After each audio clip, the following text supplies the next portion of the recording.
श्री नवयुधा महात्मा द्वितीय अध्याय का श्रवण किया हम लोगों ने।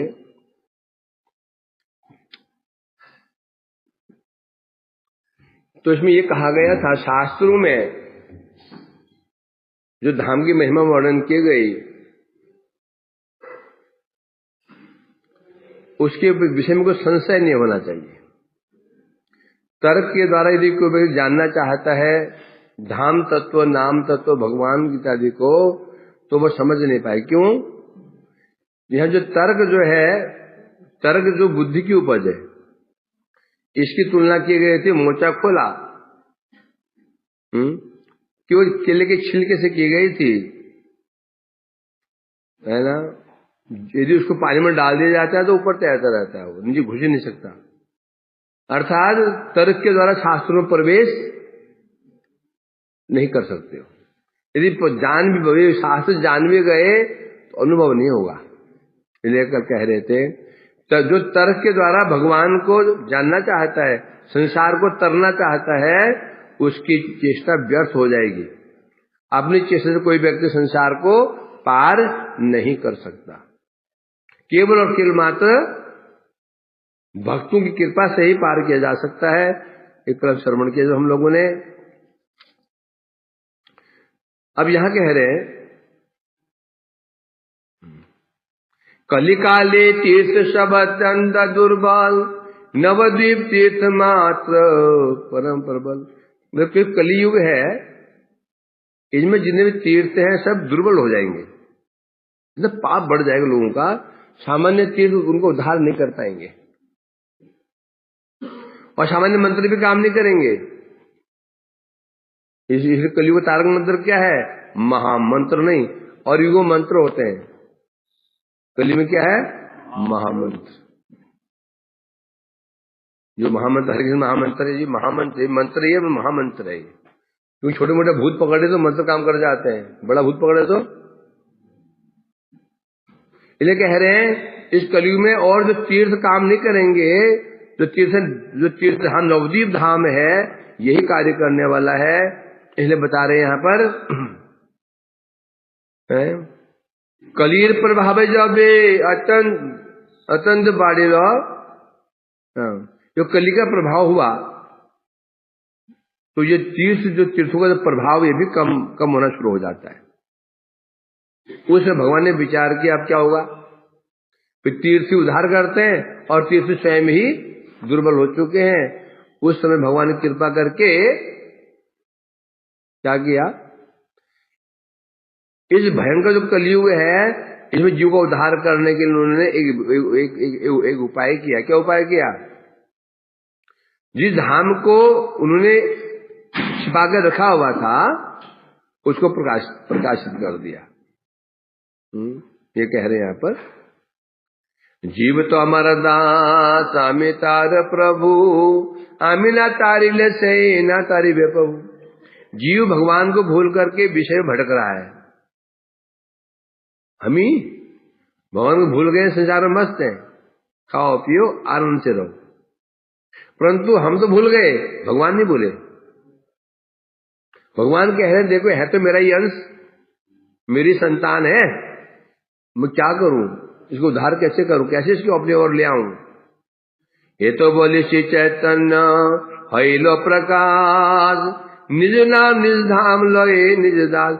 ऐसे विचार करके स्वयं महाप्रभु ही जगत में प्रकाशित हो गए। कैसे?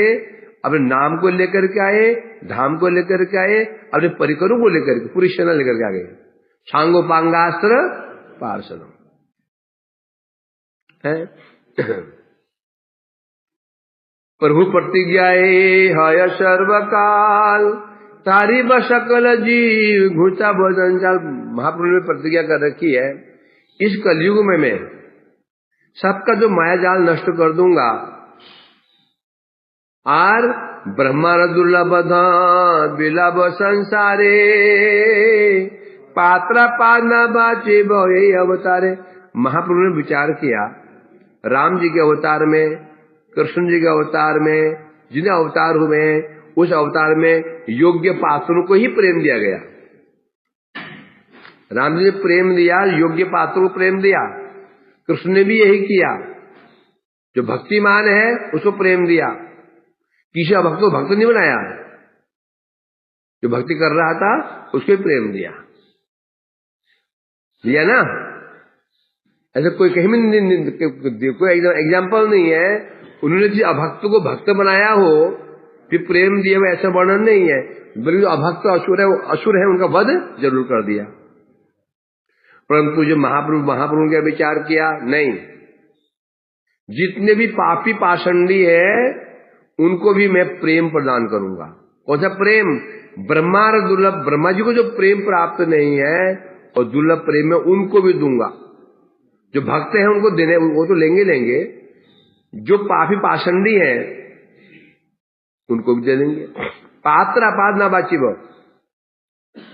जब महाप्रभु जगत में आए थे उन प्रतिज्ञा की थी, इस अवतार में पात्र अपात्र नहीं देखूंगा, जो सामने आ गया उसको दे दूंगा। जो सामने आया, पात्र हो, पात्र मैंने भक्त, अपात्र मैंने अभक्त, जो सामने आएगा उसको दे दूंगा इस प्रेम को। देखी बकर की रूपे कली जीवेर करे नाश, नवदीवामी करी व प्रकाश। महाप्रभु जी कह रहे हैं फिर देखते हैं ये कली जीव का नाश कैसे करता है। जो कली है ये जीव को नाश कैसे करता है, देखता हूं मैं इसको।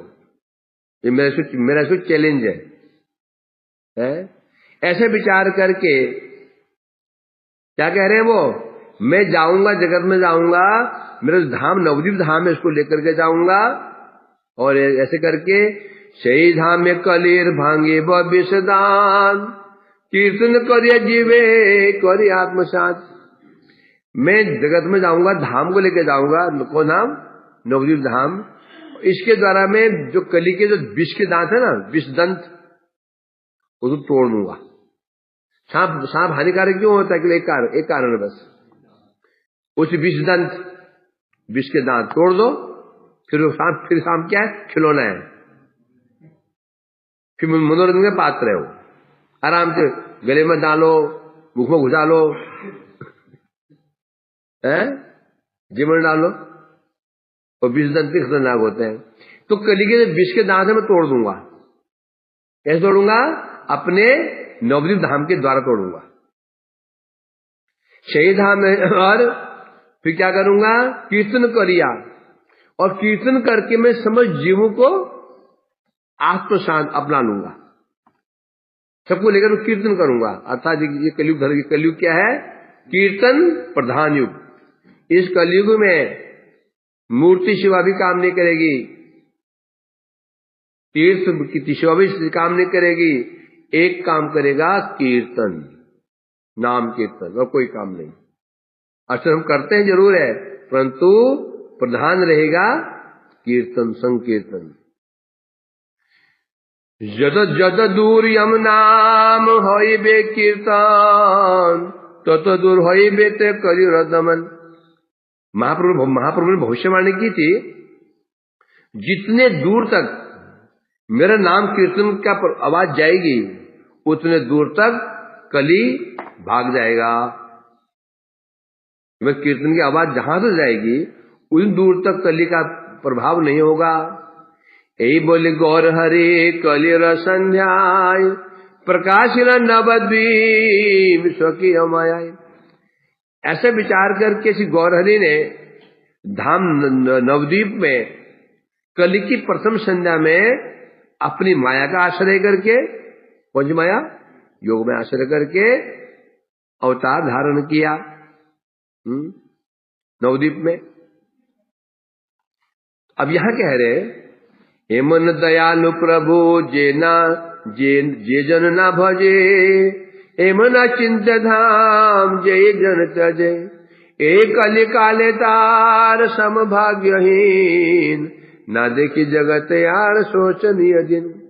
ऐसे परम दयालु महाप्रभु जो जगत में है आए हैं केवल कली का जीव को उद्धार करने के लिए, और वो भी पात्र अपात्र का विचार नहीं करेंगे। जो मिल गया अपात्र को भी पात्र बना करके दे देंगे।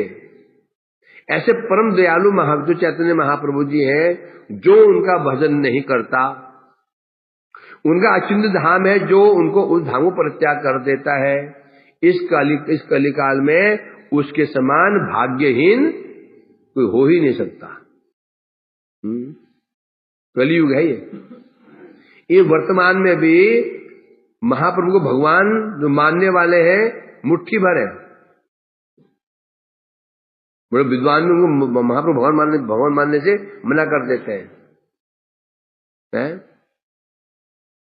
इस प्रकार से बता रहे हैं। अतएव ग्रंथकार कह रहे हैं, अतएव छाड़ी माय अन्य वांछा रति, नवद्वीप धामे मात्र हो एक मति। ग्रंथकार कह रहे हैं, ग्रंथकार बोले भक्ति ठाकुर जी कह रहे हैं, हे भाइयों, इसलिए समस्त वांछाओं को परित्याग करके नवद्वीप धाम में वास करो। एक मति, अपनी मति कहां लगा दो? नवद्वीप में लगा दो। कहीं भी रहो, परंतु मति होनी चाहिए नवद्वीप धाम में। इस प्रकार से बता रहे हैं। तृतीय अध्याय समाप्त हुआ। दूसरा, अब तृतीय अध्याय में बता रहे हैं जो धाम नवद्वीप है वहां नदियां कौन कौन सी है? जैसे वृंदावन है, प्रकट में यहाँ पर एक ही नदी दिखाई पड़ रही। कौन सी नदी? यमुना। परंतु यह सब नदी यहाँ विराजमान है। जितने तीर्थ स्थान है, जितने नदियां हैं, सब धाम वृंदावन में विराजमान है। अपने प्रभु की सेवा करने के लिए विराजमान है। जितने देवी देवता सभी विराजमान यहाँ पर है। वो दिखाई पड़ते हैं? नहीं दिखाई पड़ते। तो यहां कह रहे हैं 16 कोश मध्य नवद्वीपेर प्रमाण, षोडश प्रवाह रहता था सदा विद्यमान। जो धाम नवद्वीप है उसका परिमाप कितना है? 16 क्रोश। 16 कोश कहने से 48 किलोमीटर, 48 किलोमीटर। तो जो परिमाप है 16 कोश है नवद्वीप का, और पूरे गौड़मंडल का 84 कोश। कितना है? 84 कोश, 168 माइल्स हो गया ना है? तो ये जो 84, जो ये क्या है, 16 कोश जो नवधाम नवद्वीप है, इस नवद्वीप के अंदर 16 नदियां बहती। 16 नदियां कितनी? तो पूरा नवद्वीप क्या हो जाएगा? पानी डूब जाएगा। 16 नदियां, नदी कितनी बड़ी होती है? वहां पर नवद्वीप गंगा जी कितनी बड़ी है? यहां से आरंभ करके वो है ना रोड बाहर, ये सब चौड़ी होगी, चौड़ी। ऐसे 16 नदी होगी तो नवद्वीप को पता ही नहीं लगा वो कहाँ है, वो तो डूबता क्यों नहीं? इसलिए कह रहे हैं यहां पर कौन कौन नदी है? मूल गंगा पूर्वतरे द्वीप चतुष्टाय, तहार पश्चिम सदा पंचद्वीप रॉय। बता रहे यहां पर गंगा जी के पूर्व तट में 4 द्वीप हैं, पश्चिम में 5 द्वीप हैं। पूर्व कहने से मायापुर जहां है ना, तो पूर्व दिशा हुई, वहां 4 द्वीप हैं। 4 द्वीप कौन कौन से हो सकते हैं? पंडित जी बोलो। अंतरद्वीप, सीमंत द्वीप, गौतम द्वीप और मध्य द्वीप। नहीं वो नहीं, ये है पूर्व पार्ट में, और पश्चिम में 5 द्वीप हैं। पहले हमारा जहां मठ है कोल द्वीप, उसके आगे ऋतु द्वीप, उसके आगे जन्नु द्वीप, उसके आगे मोदुरुम द्वीप, उसके आगे रुद्र द्वीप।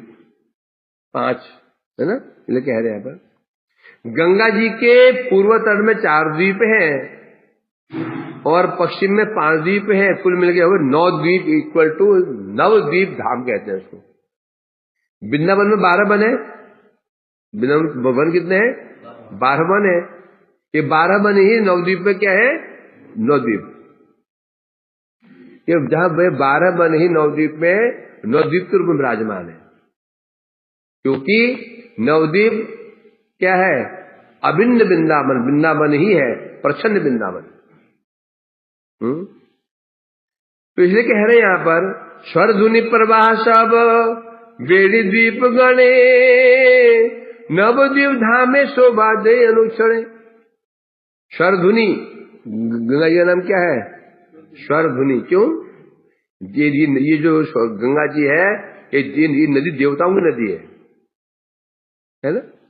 तो जो स्वर धुनि गंगा जी है ये सभी द्वीपों को परिवेष्टित कर रही है, घेर करके, बेड़ी में घेर कर रहती है, घेरते हुए प्रवाहित हो रही है। जैसे वृंदावन में यमुना जी किसी घेरी हुई है, केवल वृंदावन को बस, है ना। परंतु वहां पर क्या हो रहा है, गंगा जी पर नवद्वीपों को नौ घेरे हुए, 9 के 9 द्वीपों को घेरे हुए है। और निरंतर इसकी शोभा को बढ़ाती रहती है। मध्य मूल गंगा देवी मध्य में गंगा जी प्रवाहित होती हैं, और दूसरी ओर जो अनेक नदियां वो प्रवाहित होती है। गंगार ने कटे बहे यमुना सुंदरी अन्यधारा समध्य सरस्वती विद्याधरी। गंगा जी के साथ साथ एक नदी बहती जी कहते हैं यमुना। अभी अब जाओगे नवद्वीप जाओगे देखोगे गंगा जी का आधा पानी जो सफेद है, आधा पानी काला है, आधा पानी श्याम वर्ण का है, आधा पानी गौर वर्ण का है।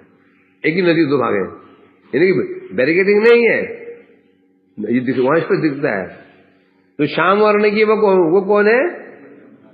यमुना जी। गौर वर्ण की कौन है? गंगा जी। गंगा जी गौर वर्ण की है, गोरी, और यमुना जी श्याम वर्ण की है। इस प्रकार से वहां सब नदियां प्रवाहित होती हैं।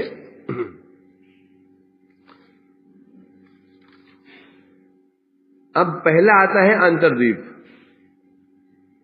अंतर्द्वीप कहां पर है? गंगा यमुना योगे ये द्वीप रहे। गंगा जी और द्वीप किसे कहते हैं? दो नदियों के बीच का जो जमीन स्थल होता है उसे कहते हैं द्वीप। चारों ओर पानी पानी होती, बीच में जमीन होती है, उसको कहते हैं द्वीप, है ना। तो जो ये नवद्वीप, जो ये अंतर्द्वीप है, ये कैसे बना है? गंगा यमुना के योग से। गंगा यमुना के जो तट स्थान है, बीच में जमीन है, उसे कहते हैं अंतर्द्वीप। अंतर्द्वीप को भी कहा जाता है अंतर्द्वीप मध्य आछे पीठ मायापुर तथा जन्मिल प्रभु चैतन्य ठाकुर। उस अंतर्द्वीप के अंतर्गत फिर एक स्थान है जब मायापुर कहते हैं। अंतर्द्वीप के अंतर्गत एक स्थान जो मायापुर कहते हैं, योगपीठ है, जहां पर महाप्रभु ने जन्म ग्रहण किया। अब यदि वो नवद्वीप धाम वृंदावन ही है तो वो अंतर्द्वीप कौन हुआ? गोलोक अंतर्वर्ती जय महावन मायापुर नवद्वीपे जानो भक्तगण। इस ब्रजमंडल में गोलोक धाम में जो गोकुल था महावन, गोकुल क्या है? कृष्ण का जन्म स्थान। कृष्ण जन्म कहां पर हुआ है? गोकुल में हुआ, मथुरा में नहीं हुआ। कहां हुआ है? गोकुल में। जो ब्रजमंडल का जो गोकुल है, ये गोकुल वहां पर है मायापुर। श्वेत द्वीप वैकुंठ गोलोक वृंदावन नवद्वीप सब तत्वासे सर्वक्षण। जो नवद्वीप धाम है इसमें श्वेत द्वीप भी है, वैकुंठ भी है, गोलोक भी है, वृंदावन भी है, सब इसमें विराजमान रहते हैं। यहां तक कि अयोध्या मथुरा माया काशी कांचियार अवंध द्वारका से पूरी सप्तसात। इस भारतवर्ष में 7 पुरियां हैं, 7 पुरियां। कौन सी है? अयोध्या, मथुरा, माया मने हरिद्वार, काशी, कांची, अवंती, मतलब उज्जैनी, द्वारका, 7 पुरियां मानी हुई है। ये 7 पुरियां पवित्र करने वाली पुरियां हैं, 7 पुरियां इस भारतवर्ष में है। और ये 7 पुरियां नवद्वीप में विराजमान है, परंतु प्रकट नहीं है। कि सौभाग्यवान को दर्शन होंगे, सौभाग्यवान को दर्शन नहीं होंगे। ये जो बताया गया यहाँ पर, सही मायापुरे जे जाए एक बार अनायास है सही जड़ माया पार। एक बार कोई व्यक्ति मायापुर चला जाता है तो फिर वो माया उस पर स्पर्श नहीं कर पाती। एक बार मायापुर पहुंच जाए, दर्शन कर ले, फिर जो जड़ माया है ना, महामाया जो हम कहते हैं, उसको आसानी से पार कर लेता है, फिर माया उसको स्पर्श नहीं कर पाती है। अब मायापुर में भ्रमण करने का फल क्या है? मायापुरे बर मिले मायार अधिकार, दूरे जाए जन्म कबो नहीं आर बार। जो व्यक्ति मायापुर जाकर के वहां भ्रमण करता है, दर्शन करता है, परिक्रमा करता है, उस पर माया कभी अपना अधिकार नहीं जमा सकती। अब जो धाम नवद्वीप है, इसकी परिक्रमा की विधि क्या है बता रहे हैं। मायापुर उत्तर श्रीमद द्वीप, मायापुर के अंदर श्रीमद द्वीप है, यहां से परिक्रमा प्रारंभ की जाएगी। वहां से अंतरद्वीप का दर्शन किया जाएगा, वहां से श्रीमद द्वीप, उससे फिर गोदरुण द्वीप। ये माया के ये गंगा जी के पूर्व तट पर है। और 5 द्वीप वहां से फिर सीधे कहां आएंगे? कोलद्वीप, वहां से ऋतुद्वीप, जन्नुद्वीप, मोदरम द्वीप, रुद्रद्वीप। ये क्रम है। दर्शन परिक्रमा शुरू की जाएगी अंतरद्वीप से, होते होते होते होते रुद्रद्वीप समाप्ति की जाएगी। और जब समाप्ति के पश्चात तथा श्री जगन्नाथ सचिर मंदिरे प्रभु दर्शने प्रवेश धीरे धीरे। ये भक्तों परिक्रमा करते करते हैं, परिक्रमा कितने दिन की है? ये 9 दिन की परिक्रमा है। हम 5 दिन करते हैं, परिक्रमा 9 दिन की है, नवरात्र। नवरात्रि परिक्रमा करने के पश्चात अंत में वापस जगन्नाथ सच्ची के मंदिर में योग पीठ में जाना पड़ेगा। इस प्रकार से बता रहे हैं यहाँ पर, इस विधि से परिक्रमा होती है। और ऐसी परिक्रमा जो करता है तो उसका कल्याण अवश्य संभावी है।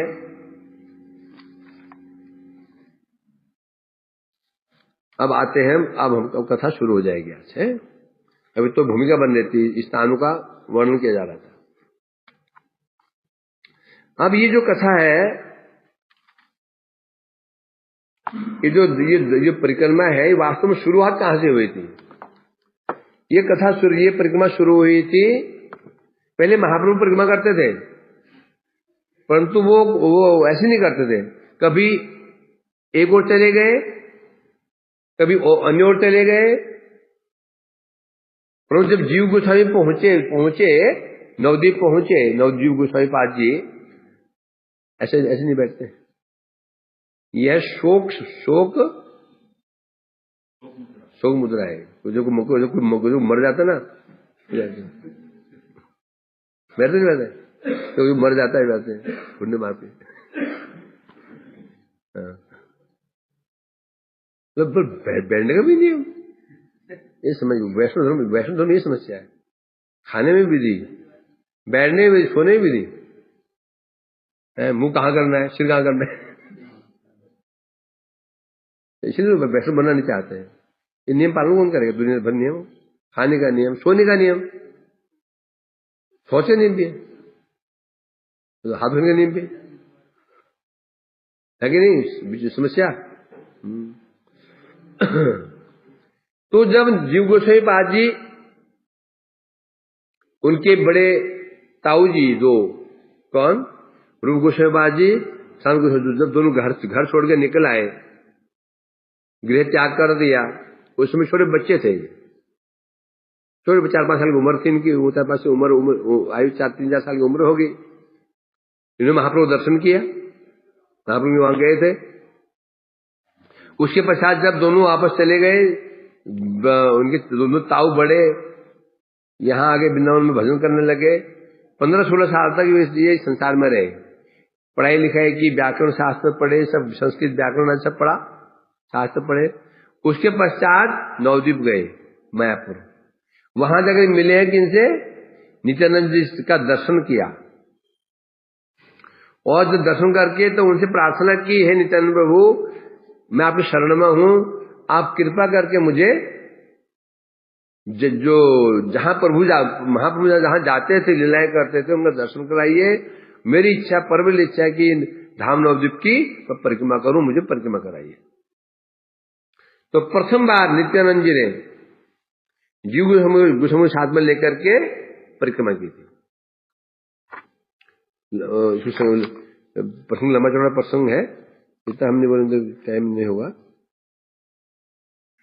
है।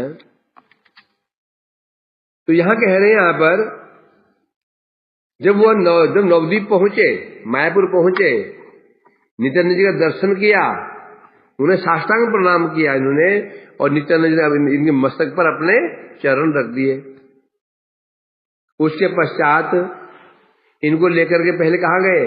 महाप्रभु जो घर था वहां लेकर गए, और वहां जाकर के शची माता को कहा, ये जीव है, ये हमारे प्रभु का परम परम भक्त है, इसमें कृपा करो। शची माँ ने उनको आशीर्वाद दिया।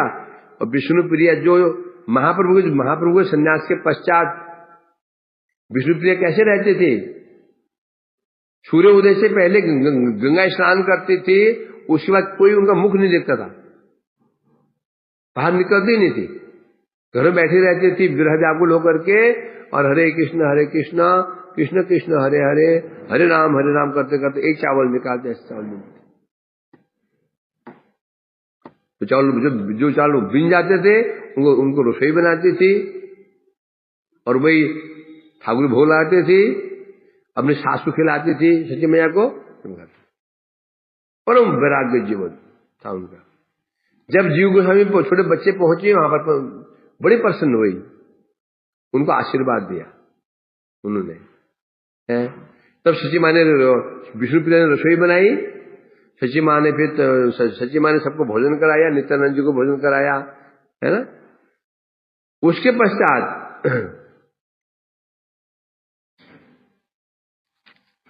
संक्षेप में करना पड़ेगा, नहीं तो होगा नहीं है।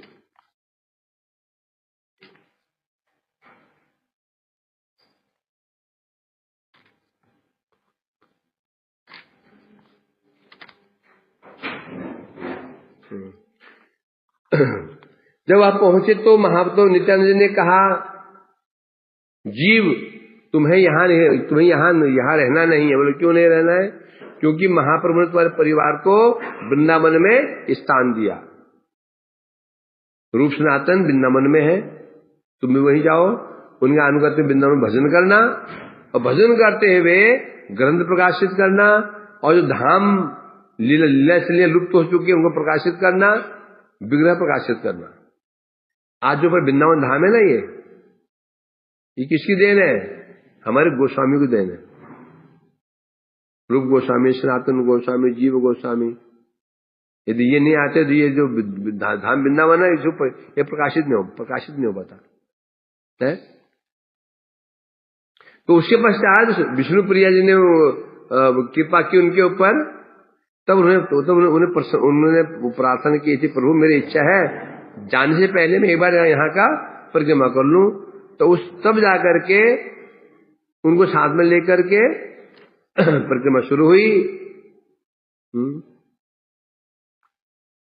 सबसे पहले वो गए कहां पे? कह रहे हैं, जीव प्रति बोले प्रभु ए बंशी बदन, कृष्ण प्रिय बंज ना जाने भक्त जन। शची माता के घर में उनके सेवक बंशी बदन जी थे, जो सेवा करते थे, बंशी बदन थे। प्रभु कह रहे ये जो है ना, ये बंशी बदन है, ये भगवान की बंशी के अवतार है। उनको साथ में लेकर के तब सबसे पहले गए, कहां दर्शन किया? योगपीठ। योगपीठ किसे कहते हैं? जहां महाप्रभु का जन्म स्थान है।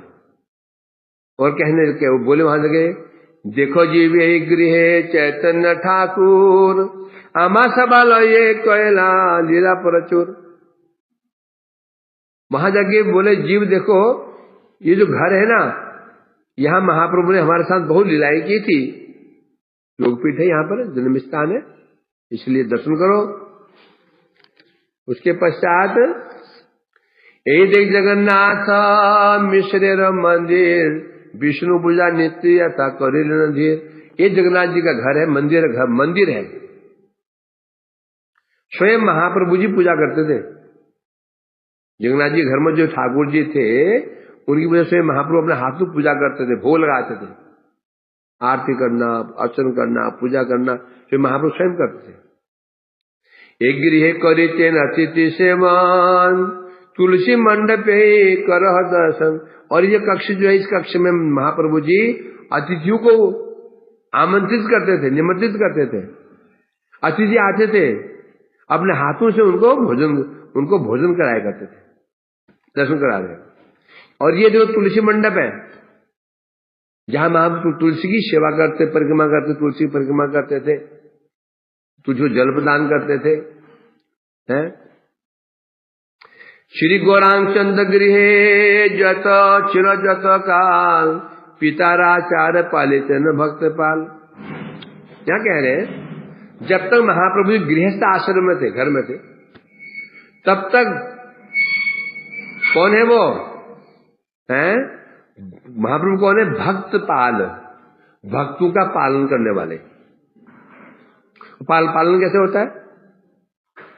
पालन किसी पालन कैसे करते हैं? दो प्रकार से। एक तो खिला पिलाकर पालन किया जाता है, एक भी सामान्य पालन हुआ। विशेष पालन उसको भक्ति प्रदान करके, भक्ति में आगे बढ़ाकर पालन। एक आत्मा का पालन, एक शरीर का पालन। आत्मा पालन कैसे होता है? रोटी खिला दो, चावल दाल खिला दो, काजू बादाम खिला दो, ये शरीर का पालन। तो आत्मा पालन कैसे होगा? कैसे होगा? हैं? उनको भक्ति करा करके, नाम करवा करके, इसे आत्मा, ये आत्मा का डाइट है। आत्मा डाइट क्या है? भगवत भजन आत्मा की खुराक है, और चावल दाल रोटी ये शरीर की खुराक है। तो महाप्रभु कौन? भक्त पाल है। इसलिए वो क्या करते थे, जब तक गृहस्थ आश्रम में थे, उनके पिताजी ने जो आचरण किया था उसका भली भांति पालन करते थे। जैसे विग्रह सेवा करना, उनकी पूजा करना, भोग लगाना, अतिथियों को घर में भोजन कराना, ये पहले उनके पिता करते थे, प्रभु ठीक ऐसा ही कर रहे हैं। ऐसा करके क्या कर रहे हैं? वो गृहजन जो गृहस्थ लोग हैं, उनको शिक्षा प्रदान कर रहे हैं। गृहस्थो कल्याण चाहते ऐसा करो, नहीं तो गृहस्थ तुम्हारे क्या बन जाएगा? अंधा कुआं बन जाएगा। बता रहे गृहस्थ कैसा होना चाहिए। एक गृहस्थ होता है, गृह मेदी होता है, एक गृहस्थ आश्रम होता है। आश्रम में भजन, जहां पर जी घर में भजन हो, उसे कहते हैं गृहस्थ आश्रम। तो गृहस्थ कैसा होना चाहिए दिखा रहे हैं। यही सब वंशी ठाकुर तत्वाधीने ईशान निर्वाह करे प्रतिदिन दिने। अब जब महाप्रभु जी चले गए, सुधाम गमन कर गए, तब से वो ठाकुर जी की सेवा जो चल रहा था, अब कौन करता है? बंसी बदलानंद के अनुगत्य में ईशान जी करते हैं, शिव पूजा करते हैं। नित्यानंद जी कह रहे हैं, ये देखो एक स्थान देखो, ए स्थाने चिलो एक निम्ब वृक्ष बार प्रभुरा पर से वृक्ष है लो गोचर। आगे बढ़े, नित्यानंद जी बोले यहाँ पर एक नीम का पेड़ था। क्या था? नीम का पेड़ था। और एक बार महाप्रभु ने को स्पर्श किया, स्पर्श करते हुए पेड़ गायब हो गया। प्रभु के स्पर्श करते पेड़ गायब। गायब मतलब क्या हुआ? उसको उद्धार हो गया। ऐसे 2 बार हुआ है। श्री चैतन्य महाप्रभु जब दक्षिण भारत गए थे, दक्षिण भारत साउथ इंडिया, वहां पर 7 ताल के पेड़ थे। 7 ताल वृक्ष, 7 पेड़ थे। ये वही पेड़ थे जिन्हें कभी राम जी ने सुग्रीव कहने पर एक बाण से उनको भेजा था, ये दिखाने के लिए कि मैं बाली का वध कर सकता हूं। उस 7 वृक्ष से महाप्रभु वहां गए, स्पर्श किया, स्पर्श करते 7 वृक्ष गायब हो गए। गायब मतलब अर्थात दिव्य देह धारण करके बैकुंठ चले गए।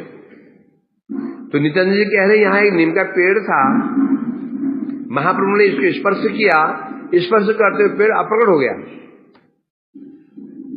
धाम में ऐसी चीजें जो होती है, बड़ी विचित्र चीजें होती हैं कि विश्वास करना कठिन पड़ जाता है। है ना इमली जरा बगल में आपके यहाँ सुनते हैं, कभी यहाँ पर इमली का पेड़ था, एक बार उसको काटने की चेष्टा की तो उससे खून टप टप खून। तो बड़ा डर लगता है, कौन क्या है पता नहीं, रास्ते में जाते परिक्रमा करने के लिए कौन क्या, यहाँ पर कौन कैसा है क्या है, बड़ी समस्या है, समझ नहीं सकते हैं। वृक्ष क्या है, लता कौन है, कौन व्यक्ति कैसा है, कभी यहाँ किसी का पार नहीं करना चाहिए। हमें केवल रास्ते में है ना पागल दिखते हैं, कौन क्या है नहीं समझ सकते हैं। जत कादि नित्यानंद करिया वर्णन, जीवन से द्वैत करे न क्रंदन। नित्यानंद जी कथा सुना रहे महाप्रभु की, जब कथा सुनाते तो उनको महाप्रभु का स्मरण हो आता है।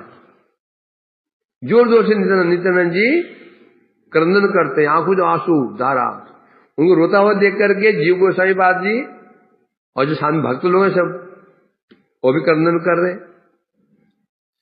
वहां से आगे बढ़े, पहुंचे श्रीवास आंगन, वहां प्रणाम किया श्रीवास आंगन में। तुम भी प्रणाम कर लो। श्रीवास आंगन की, श्रीवास पंडित जी की प्रणाम हो गया। बैठ जाओ बैठ जाओ, एक तरफ बैठ जाओ। अब प्रसाद भी आएगा, अभी पुजारी प्रसाद देंगे। ये वही स्थान है जहां पर महाप्रभु ने सबसे पहले, जब महाप्रभु जब गया से वापस आए थे दीक्षा लेकर के, इसी स्थान पर कीर्तन प्रारंभ किया था उन्होंने, वो भी द्वार बंद करके। श्रीवास आंगन बड़ा महत्व है इसका। श्रीवास आंगन क्या है आगे बताएंगे। ये वृंदावन का वंशीवट रासस्थली है ना, वंशीवट रासस्थली है। अंतर यही है, यहाँ पर वहां पर क्या रास हो रहा है, संकीर्तन रास। वृंदावन में जो वंशीवट रास होता है, वहां पर संकीर्तन रास। तो कह रहे हैं देखो ये श्रीवास आंगन है। श्रीवास आंगन में प्रणाम करके आगे बढ़े हैं, बड़े आनंदित है नित्यानंद प्रभु जी। श्रीवास आंगन ने जीव जाए गड़ा गड़ी, स्मरिया पर्व लीला प्रेमे होड़ा होड़ी। श्रीवास आंगन में जब वहां महिमा सुनी नित्यानंद जी, यही महाप्रभु जी क्या करते थे, कीर्तन करते थे। यही स्थान है जहां पर महाप्रभु 7 प्रहर तक 21 घंटे तक भाव में डूबे हुए थे। यही स्थान जहां पर काजी ने मृदंग तोड़ा था, और यहीं पर महाप्रभु ने उसको उद्धार भी किया था। यही स्थान है। ये सुनकर के जीव गोस्वामी मंदिर में जमीन लोटपोट खाने लगे, और उसमें क्या कर रहे हैं, उसी अकस्मात अपने आप ही उनको लीलाओं का स्मरण होने लग गया, स्फूर्ति होने लगे। प्रणाम कर रहे थे, प्रणाम करते करते मानो लग रहा है लीलाएं हो रही हैं, और प्रेम में विभोर हो गए। श्री जीव उठियो मात्र देखे रंग, नाचिते गौरांग लोए भक्त अंतरंग। यही प्रणाम करके खड़े हुए जीव गोस्वामी सामने देखा उन्होंने एक दृश्य। क्या दृश्य देखा, सामने महाप्रभु जी अपने भक्तों को साथ में लेकर के नृत्य कर रहे हैं। कौन भक्त, पंच तत्व।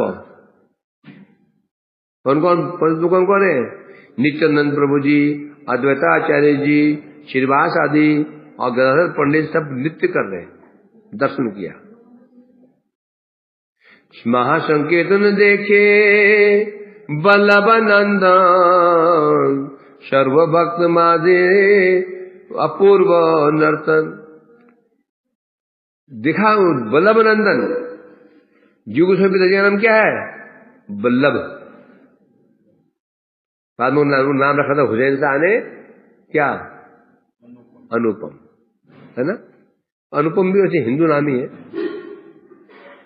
अनुपम हिंदू नाम, अनुपम, जिसकी उपमा ही नहीं है, हैं? हाँ, मुझे समझता अनुपम रख दिया। उनका तो साकर मलिक इस पर प्रत्यक्ष मुसलमान नाम है। तो वल्लभानंद जीव गोस्वामी ने क्या देखा? चारों ओर से भक्त लोग कीर्तन कर रहे हैं, बीच में महाप्रभु जी नृत्य कर रहे हैं।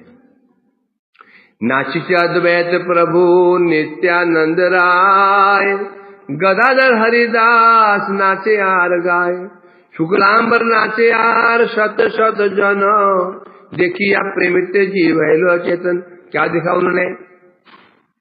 अद्वैताचार्य जी नृत्य कर रहे हैं, नित्यानंद प्रभु नृत्य कर रहे हैं, गदाधर पंडित जी, हजा ठाकुर जी कीर्तन कर रहे हैं, नृत्य भी कर रहे हैं। और भी सैकड़ों भक्तों को देखा, कोई नृत्य कर रहा है, कोई कीर्तन कर रहा है। ये दृश्य देख करके जीव गोस्वामी प्रेमाविष्ट हो गए, ध्यान गिरे और मूर्छित हो गए। चेतन पायले यार से रंग न पाए, कांदी जीव गोस्वामी करे हाय हाय, केनो मोर किछु पूर्वे जन्म नहीं लो, एमन कीर्तनानंद भाग्य न घटिलो। कुछ देर के बाद उनकी मूर्छा भंग हुई तो वो दृश्य समाप्त, दृश्य था नहीं। ये देख करके वो हाय हाय कर रो रहे, हाय कर क्या बोल रहे हैं? मेरा जन्म कुछ दिन पहले क्यों नहीं हुआ? 4-10-12 साल पहले हो जाता। क्योंकि जब चल रहा है, महाप्रभु अभी जस्ट गए ही है, जस्ट है, मैं 10-12 साल के अंदर होगा। मेरा जन्म पहले क्यों नहीं हुआ? पहले होता मैं साक्षात रूप में यहां आता, दर्शन करता। प्रभु नित्यानंद कृपा सीमातंत, सही बोले क्षण काल पहनु भाग्यवंत। वो कह रहे हैं अभी जो मुझे दर्शन हुआ, ये दर्शन हुआ, लीला का दर्शन हुआ, ये केवल इसमें कारण कौन है? नित्यानंद जी कृपा। नित्यानंद ने कृपा करके मेरे को ये दर्शन कराया है, अतः मैं धन्य हो गया। इच्छा है मायापुरे थाके चिरगाल, गुचिबे संपूर्ण रूपे माया जंजाल। कह रहे हैं वो, मेरी इच्छा होती है कि मैं चिरकाल तक ये मायापुर में निवास करूं, क्योंकि यदि मैं निवास करता हूं तो मेरी माया, जो मेरे माया जाल है, पूर्ण रूप से नष्ट हो जाएगा। परंतु क्या करूं? दासेर वासना होते प्रभु आज्ञा बड़ा, मायापुर छाड़ीते अंतर धड़ पड़ा। फिर विचार कर रहे हैं, मैं तो सेवक हूं, भक्त हूं। सेवक की इच्छा एक है, भगवान की इच्छा एक है, किसी इच्छा मानी जाएगी? तो कह रहे हैं मेरी इच्छा है कि मैं यहीं बैठ जाऊं, फिर जाऊं ना। फिर विचार कर, परंतु मेरे तो आदेश है प्रभु का, तो मुझे यहां से वृंदावन जाना होगा, तो मुझे आदेश पालन करना होगा।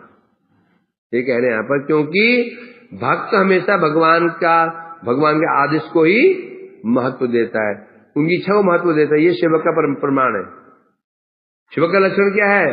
उसकी अपनी इच्छा नहीं होती है, सेवक की इच्छा ही उसकी इच्छा होनी चाहिए। चाहे गुरु सेवक हो, वैष्णव सेवक हो, भगवत सेवक हो, जगत में होता ना, पितृ सेवक, मातृ सेवक, जो भी होते हैं, जो सेवक जो शब्द है उसकी अपनी इच्छा नहीं होनी चाहिए, है? दूसरी मालिक है, उसकी इच्छा है, उसकी इच्छा होनी चाहिए। तो यह कह रहे हैं इच्छा तो मेरी यहां रहने की है, परंतु क्या करूं? प्रभु का आदेश मेरे को यहां जाने का है, जाना तो होगा ही। इस प्रकार से वो कीर्तन हुआ। उसके पश्चात सबने प्रणाम किया। प्रणाम करो, सूरज आंगन की जय हो। आप कीर्तन करते करते आगे बढ़ो, चलो। मृदंग वाला कहां चला गया? वो भी सो रहा क्या? वो सो गया कि पार्क में, बगीचे में, आंगन में, कोने में? तो पीछे सो रहा होगा परिक्रमा में। तो वहां से प्रणाम कर आगे बढ़े। तो ऐसे बोल रहे हैं, दृश्य कैसा होगा? आगे नित्यानंद जी चले जा रहे हैं, प्रेमाविष्ट प्रभु का स्मरण करके आंखों में आंसू, धर धर धर आंसू बह रहे होंगे, कभी यहां गिर रहे होंगे ढलमल करते हुए। फिर जीव गोस्वामी जी, बंशीपदानंद जी, रामदास जी, रमाई पंडित जी, हजारों भक्त जा रहे हैं, सब भाव विभोर है। श्री अद्वैत भवन आगे बढ़े, तथा नित्यानंद जीव लय जाय, दश धनु उत्तर ते अद्वैत गृह पाए। वहां से उत्तर दिशा में 10 धनुष की दूरी पे, 10 धनु कहने से 20 मीटर, अर्थात 1 मीटर में कितना हुआ? 2 धनुष। धनुष आकृत्य होते उतना चौड़ा। तो वहां से 20 मीटर आगे उत्तर की ओर बढ़े, एक स्थान दिखाई पड़ा, वहां जाके बोलने लगे। नित्यानंद जी बोले, जीव देखो जीव। प्रभु बोले, देखो जीव सीता नाथालय, हेता वैष्णव गोष्ठी सदाई मिलय। प्रभु बोले, देखो जीव, ये जो स्थान दिख रहा है ना, जो घर दिख रहा है, ये भवन, ये सीतानाथालय। सीतानाथ कौन है? अद्वैत आचार्य का घर है। ये वही स्थान है जहां पर नित्य प्रति संध्या के समय वैष्णव वहां इकट्ठे होते थे, भागवत की चर्चा होती थी। यहीं पर विश्वरूप जी जाते थे कथा सुनने के लिए। कभी कभी महाप्रभु जाते थे यहां पर, नंग धड़ंग छोटे बच्चे हैं। हेता सीतानाथ कैला कृष्ण पूजन, हुंकारानी लग मोर गौरांग धन। यही जो स्थान है, यहां पर सीतानाथ अद्वैताचार्य जी ने कृष्ण की पूजा की थी और उन्हें हुंकार किया था, हे प्रभु, यदि आप जगत में प्रकाशित नहीं हुए तो मैं चतुर्भुज धारण करके जगत का नाश कर दूंगा, पापियों का नाश कर दूंगा। ऐसे हुंकार की और साथ में पूजा भी की। क्या पूजा की?